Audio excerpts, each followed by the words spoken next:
Yo, what it do, YouTube? It's your boy Ryan Film Study here, and today I want to start off this video with just naming a couple of Jets players that recently got drafted, and at the end you will understand why I named these players.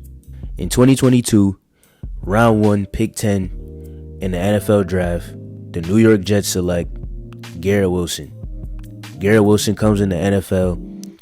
He gets 83 receptions, 1,103 yards, 4 TDs, all in his first year.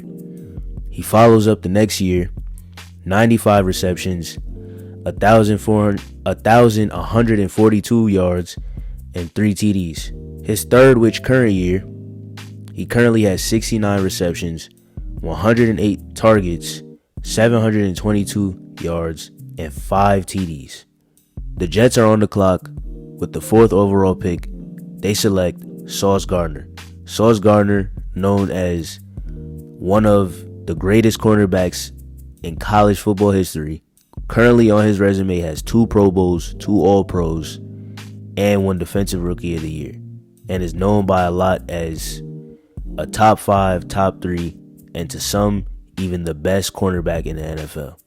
In the same draft class that Sauce Gardner was drafted in the next round, with pick 36, they select Breece Hall. In Breece Hall's second year in the NFL, he put up 1,000 total yards, 5 TDs, with 4 receiving touchdowns. And in 11 games this season, he currently has 632 yards and is currently on pace to having the most rushing TDs in his NFL career so far.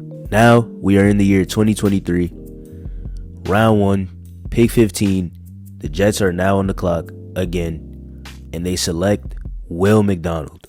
Will McDonald is currently top 10 in forced fumbles and in sacks, and he is currently on pace to finish in the year with 13 sacks on the season and 3 forced fumbles. And now we are in our current year, 2024. It is the NFL draft again. Braylon Allen is still on the board, and the Jets decide to take the gamble and pick him. He's obviously having not as good as a year as people may have wanted him to have, but that's just due to the simple fact that he has to share snaps behind Breece Hall. He currently still does have a game winner this year, and he has showed a lot of promise as a runner, as a lot of people thought that he should be a dude that should be playing in Dallas right now. He was honestly one of the clear picks in the draft for any team that needed a running back.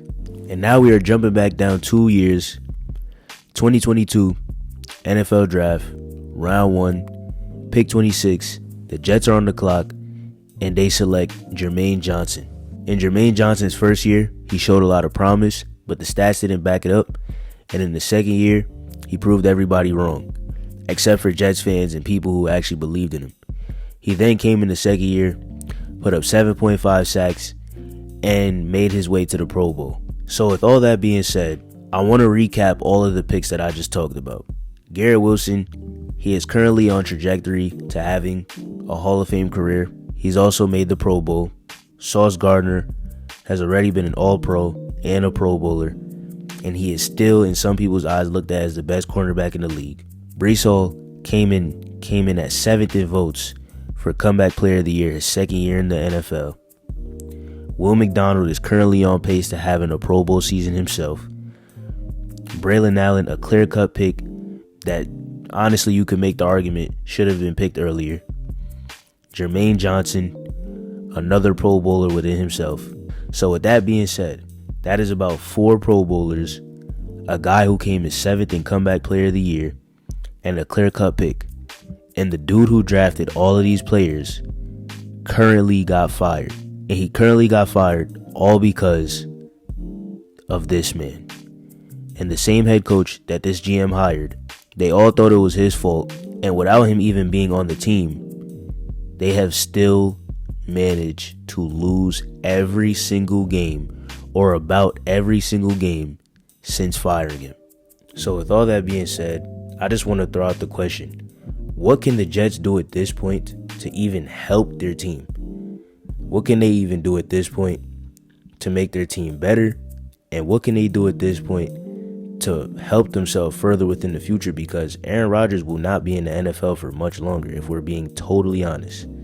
And this season is a big testimony on why He should not even have a job his damn self.